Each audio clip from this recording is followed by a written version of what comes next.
Hello everybody, and welcome back.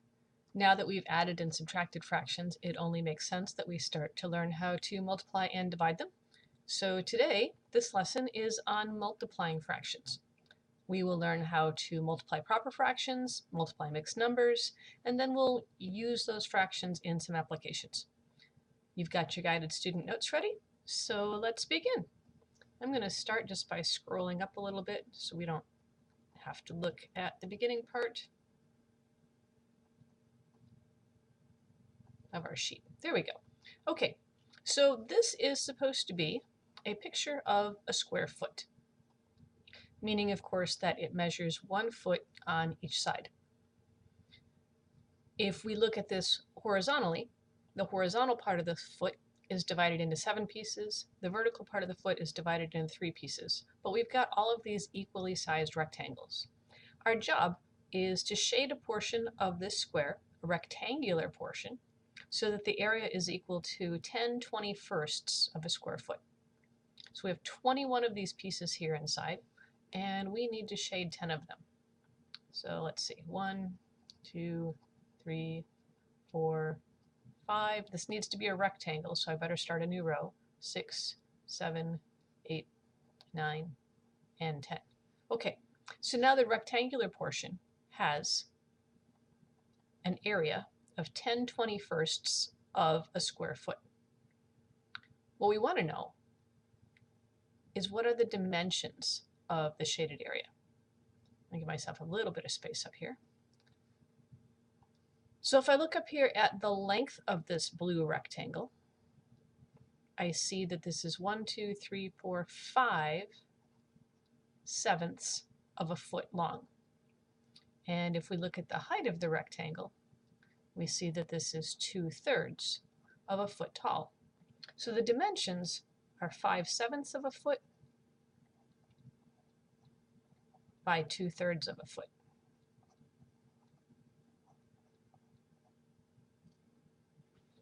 We know that the area of a rectangle is given by length multiplied by width. So what we've just really seen here is that 5/7 of a foot multiplied by 2/3 of a foot gives us the area of that rectangle. But we already know what the area of the rectangle is.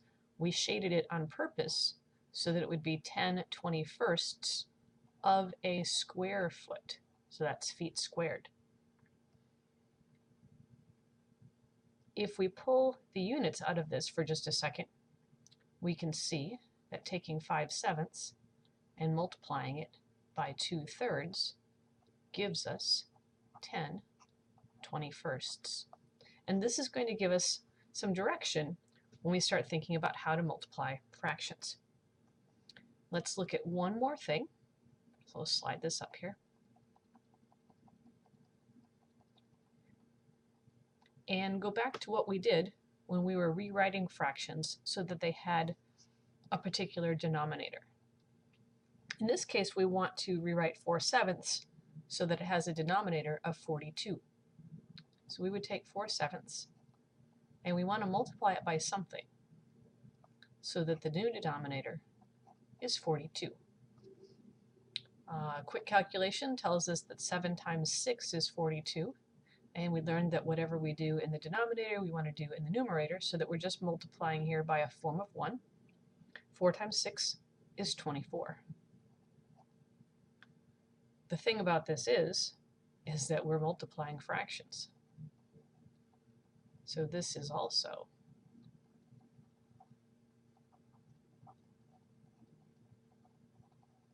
multiplying fractions.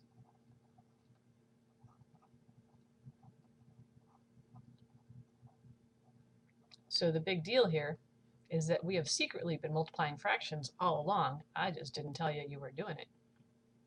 Right here, there we go, multiplying fractions.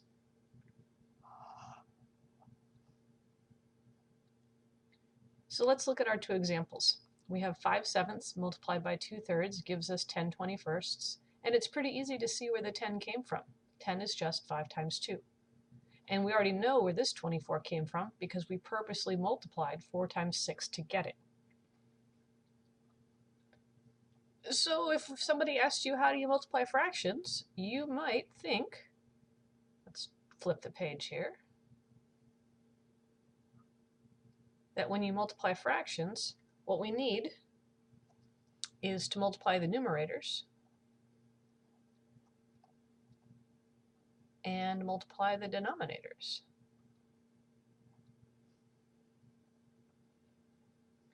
And this is true, but in practice we don't actually do this. So let's give ourselves a little bit of space and see what really happens. Here we have two fractions. We'd like to multiply them. 27/28 multiplied by 77/81. If we just multiplied straight across, we would need to figure out that 27 times 77 is 2079 in the numerator, and then 28 multiplied by 81 gives us 2,268 in the denominator. Okay, and then we'd have to look at that and figure out if there were any common factors. Could I rewrite this in lowest terms? And those are kind of big. Don't really want to deal with that. I mean, I could. If I look at 2 plus 7 is 9, plus another 9 is 18. I know that 3 goes into the numerator because 3 goes into 18. 2 plus 2 is 4, plus 6 is 10, plus 8 is also 18. So there's at least a common factor of 3 in here, but I really don't want to do this division. So the answer to can you multiply straight across is yes, but a lot of times this gives us a few difficulties. We end up with large values in the numerator and the denominator.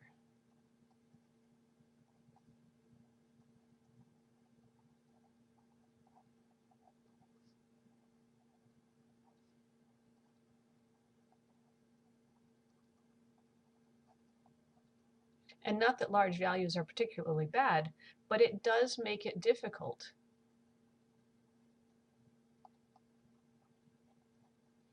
to find common factors.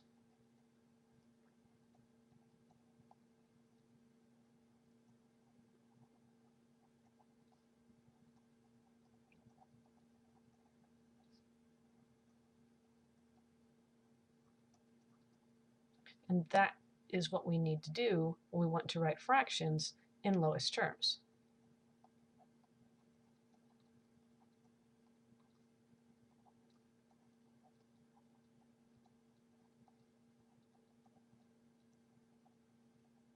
I know, right about now you're saying, well, can't my calculator do that?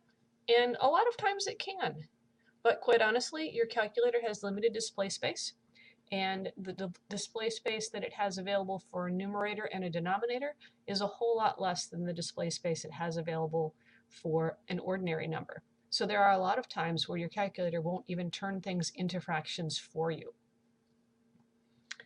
And then we have to do things by hand anyway. So what we need is a better method. What we're going to do is factor the values involved before we multiply them and see if we can't find some common factors. So let's get the problem back again. We have 27/28 multiplied by 77/81.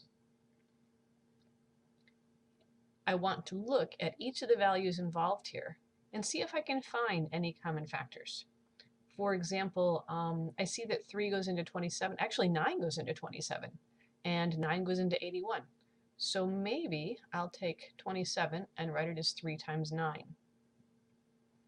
And let's see, 77, that's 7 times 11. And 7 times 4 is equal to 28. So I've got the 7 in the numerator and in the denominator. So 28 is 4 times 7. And 81 is 9 times 9.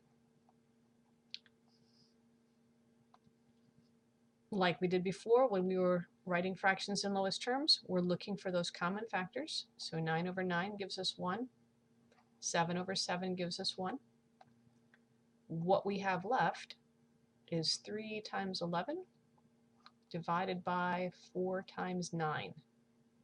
And before we multiply, we want to look for common factors again. Probably a good idea to write that down. Look for common factors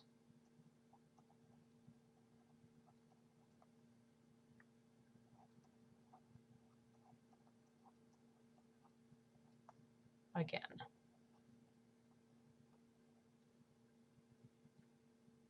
And I see that 9 is 3 times 3. So let's break that 9 down. We have 3 times 11 in the numerator. 4 breaks down, but turning it into 2 times 2 isn't going to give us any common factors to cancel, so we'll just leave the 4 alone. But 9 is 3 times 3, and breaking it down gives us a factor of 3 common to both, which we can divide out.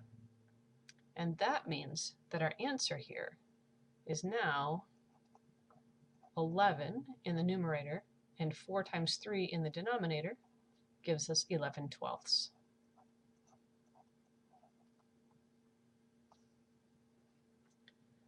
All right, let's slide this up a little bit and take a second to try this problem on the calculator. Remember where the fraction key is? It's over here, n over d. That'll give us a fraction template. We have 27 in the numerator and 28 in the denominator. Use the arrow key to come out of the fraction. Multiplied by, we'll pick a new fraction, 77 in the numerator, 81 in the denominator, and see what it says. And there we go, 11/12. Always feels good to get the same answer that your calculator does. But remember, your calculator is just a tool, and so is your brain. We want to make sure that they're both working well together. An interesting thing is that when you're multiplying fractions, you don't always get a larger answer. This is a little different than what we used to have when we had whole numbers. When you multiplied them, things always got bigger. Here, we've got something less than 1. 27 over 28 is less than 1. And so is 77 over 81. So if you go back and think about that square foot that we had before, and imagine a horizontal distance 27/28 of the way over, and a vertical distance 77/81 of the way down, then the rectangle that you would be shading would be inside of that square foot. So when you multiply a value less than 1 by another value less than 1, you end up with a product, because of course that's what product means, is the result of multiplication. But your product is less than 1. Fun fact there.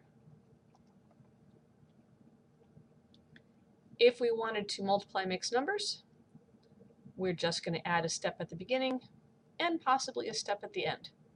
Multiplying ordinary fractions is pretty easy. So all we have to do is rewrite the mixed number, or the whole number, whichever the case may be, as an improper fraction. And we know how to do that. Let's flip the page and give that a try.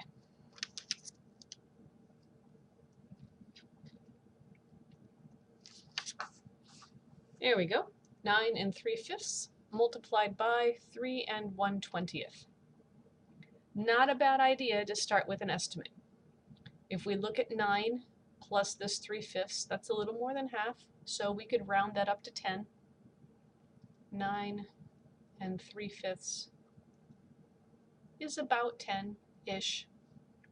3 1/20, well, 1/20, that's just a small amount, so that's about 3. When we get done, the product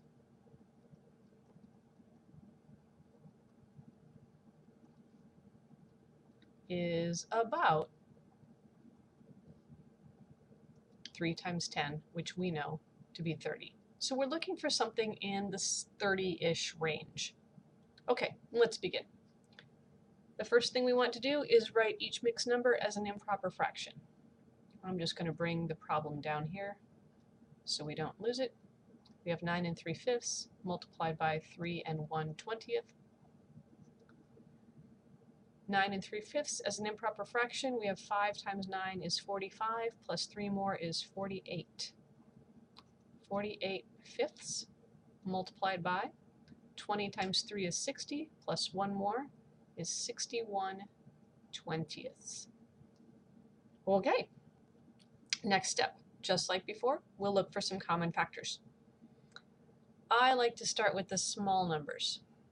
So I have 5 down here in the denominator, and I'll look up at the numerators and see, do I have any 5s, which I do not. 20 is made up of 4 times 5, and 4 is just 2 times 2. So I'm looking to see if I have any 2s or 4s or 5s as factors of these numerators. And let's see. Oh, look at that. 4 goes into 48 12 times. 2, 4, 5, none of those go into 61, so I don't have to worry about breaking 61 down. So 48 is 4 times 12. 61, we're just going to leave alone. In the denominator, 5. And then 20 will break down as 4 times 5. And we do that so that we can cancel out that common factor of 4 over 4. And now we need to do a little multiplying. 12 times 61. 12 times 61. I know, I could do this by hand, but I'm not going to. That's 732. 732 25ths. This is improper, so we want to rewrite this as a mixed number. I'm not really sure how many times 25 goes into 732, but that's okay. Let's take 732 and just start dividing by 25. This calculator has this great fraction button, but a lot of calculators don't. Let's just take a reminder about how to figure out what that remainder is going to be. So we'll take 732, divide by 25, and look at the answer. We have 29.28, but all we want is the whole number portion.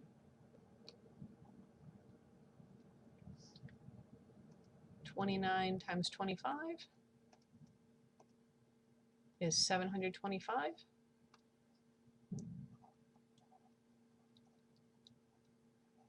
And we'll subtract and find that we have a remainder of 7.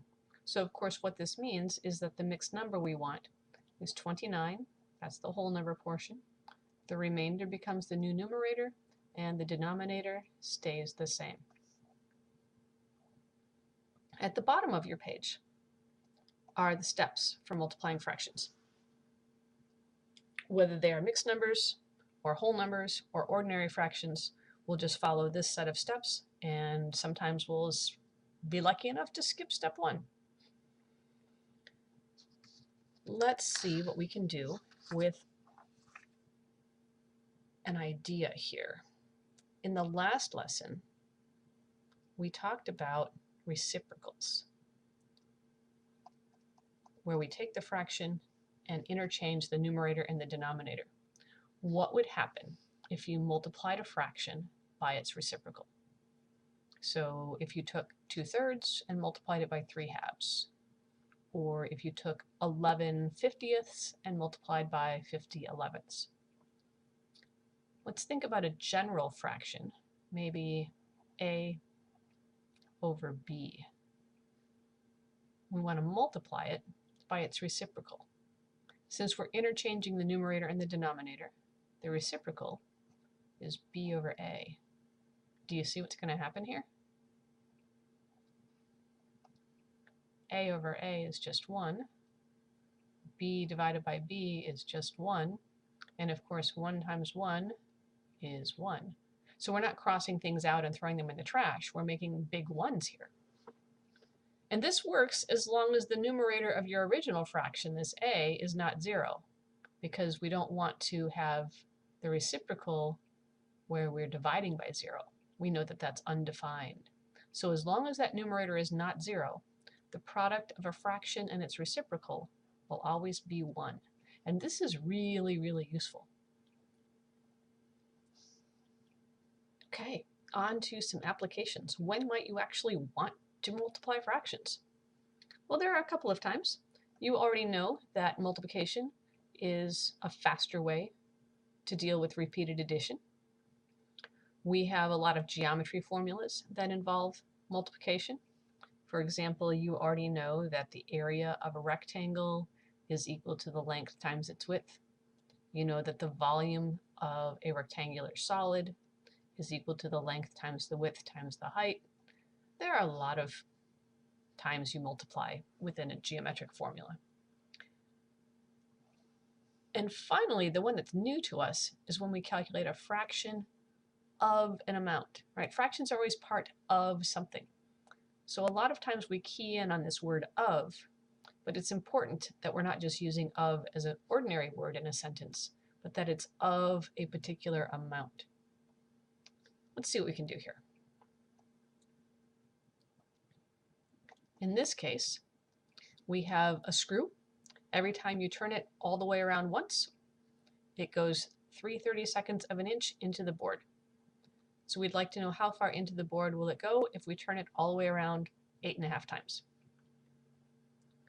Turning it once, it goes in 3/32. Turn it again, it goes in another 3/32. Turn it again, it goes in another 3/32.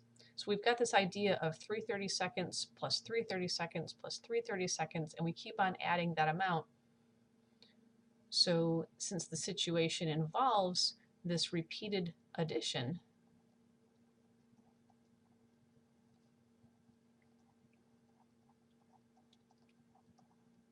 of the same amount, we can find the answer by multiplying.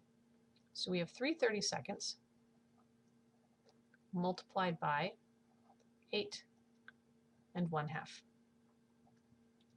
We know that we need to take this 8.5 and write it as an improper fraction. So let's take care of that. 2 times 8 is 16, plus 1 more is 17. 8 1/2 is really 17 halves. And from here, we want to look for some common factors. Are there any 3's as factors of the denominators? No. 17 is prime. 17 doesn't go into 32. 2 doesn't go into any of the numerators. There aren't any common factors for us to find. So let's just multiply straight across. 3 times 17 is 51. 32 times 2 is 64. Look at that. We don't even have to rewrite this. It's already in proper form. The screw is going to advance 51/64. Oh, we need some units here. 51/64 of what? Of an inch.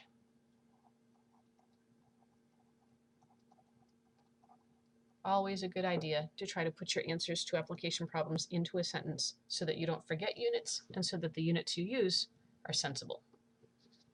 Let's try another.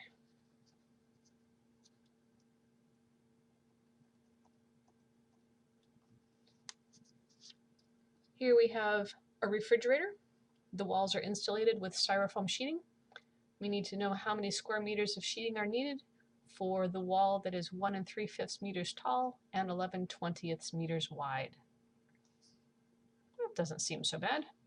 We already know that the area of a rectangle is length times width. All right, let's do it. Length or height times base, all the same. We just need to multiply the dimensions.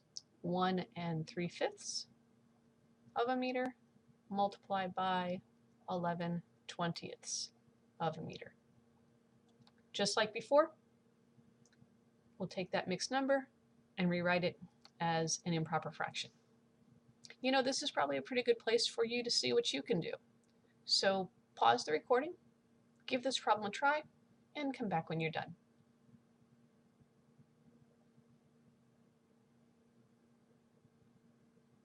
Let's see how you did. 1 3/5 as an improper fraction. 5 times 1 is 5, plus 3 gives us 8. 8/5 multiplied by 11/20. Do I have any common factors? Well, I see that 4 goes into 8 and 4 also goes into 20. So let's break down the 8 as 2 times 4. And then, of course, the 11 is still there. The 5 is in the denominator. And 20 is 4 times 5. Nice common factor of 4 over 4 to make 1. Give it another peek, see if I can find any more common factors, but I don't see any. And we multiply 2 times 11 is 22, and 5 times 5 is 25. So what we need is 22 25ths and some units. 22 25ths of a square meter.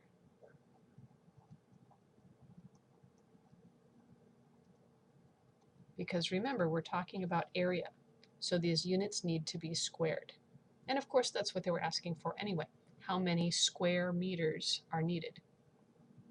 How'd you do? Hopefully not so badly. It's really not that hard. Let's try a couple others. You'll remember a little while ago, we said that you might encounter multiplying fractions when you're taking a fraction of an amount. So let's look a little more closely at that. We have 3/4 of 28ths. If we get all the way back to this idea of what's a fraction all about, and you wanted 3/4 of something, well, the idea would be to cut this into 4 equal pieces and take 3 of them. So maybe we'll take this piece, and this piece, and this piece. And that would be 3/4 of that particular rectangle that was shaded. If this rectangle is supposed to be worth 28, then how big is each one of these pieces? Well, that's not so bad. Just take 28 and divide by 4. So I have a piece worth 7 in each box. How much is shaded? Well, that's 7 times plus 7 plus 7, that's 21. So we know that 3/4 of 28 is 21. And the nice thing about this is that we can see what happens, whoops, 28, 3/4 of 28, hang on, when we write this as a multiplication problem.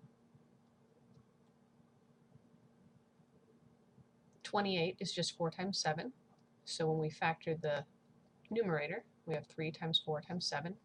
The denominator is just 4. We find our common factors, and we get 21. So whenever you are calculating a fraction of an amount, we multiply the fraction by the amount.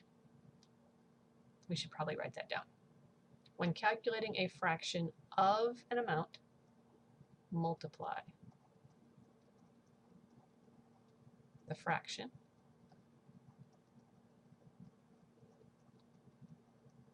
by the amount.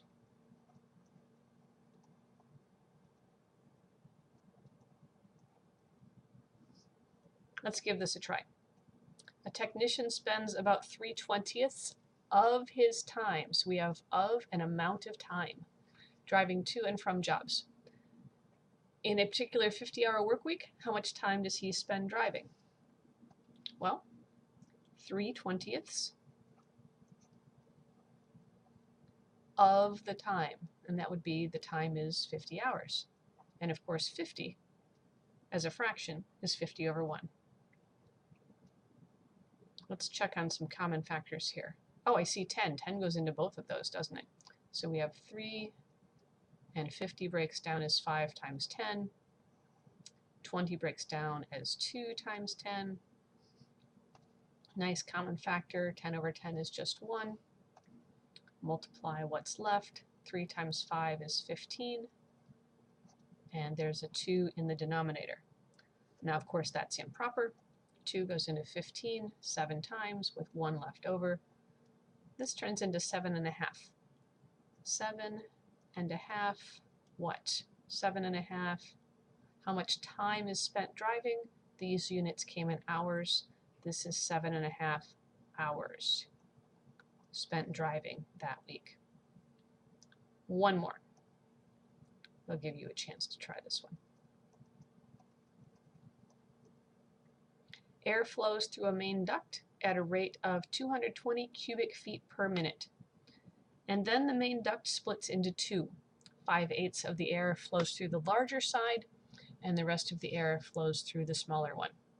So, you know, the air is coming like this, and then it splits. Let's talk about the large duct first.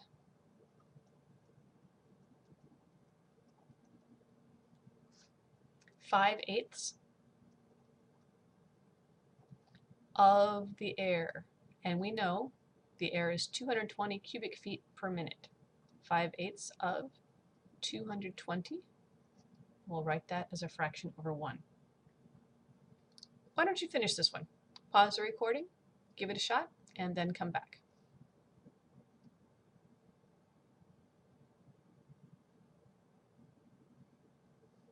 All right, let's see. What do we have? Hopefully you saw that there is a 4 as a factor of 8, and 4 is also a factor of 220. So 5 times 4 times 55, and the denominator is 2 times 4. Cancel this nice common factor of 4 here. And that would give us, oh gosh, let's see, 5 times 55 is 275.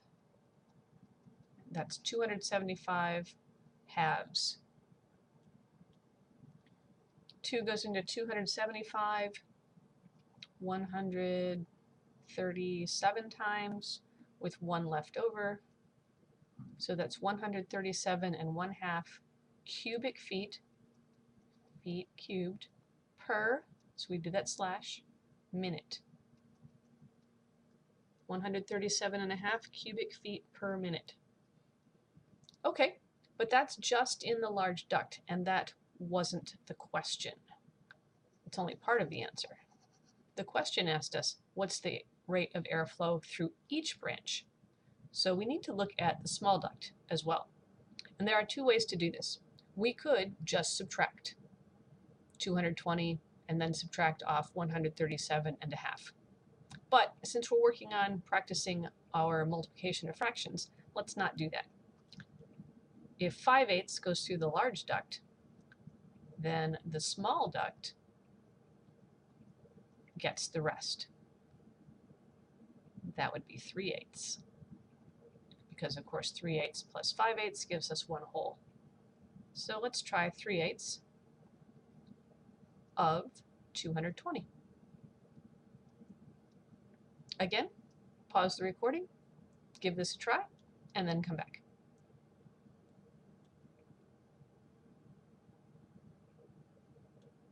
Yeah, this one wasn't so hard, was it? It's pretty much the same thing that we did before. We just have a 3 in the numerator. 220 and 8 still have that common factor of 4. So 220 breaks down into 4 times 55. 8 breaks down into 2 times 4. We'll still cancel the 4s, divide out that common factor. Oops, my pieces keep disappearing. 3 times 55 is 165. Of course, there's a 2 in the denominator. If we take 165 and divide by 2, it goes in there. Let's see, 2 goes into 16 8 times, 2 goes into 5 4 times with 1 left over. So we have 84.5, and these are still cubic feet per minute. So we have feet cubed slashed to mean per minute. And it should be nice to notice that if you take 137.5 and add that to 84.5, we will end up with 220. And that's it. Okay, give your homework a try, and we'll be talking to you later. Take care. Bye-bye.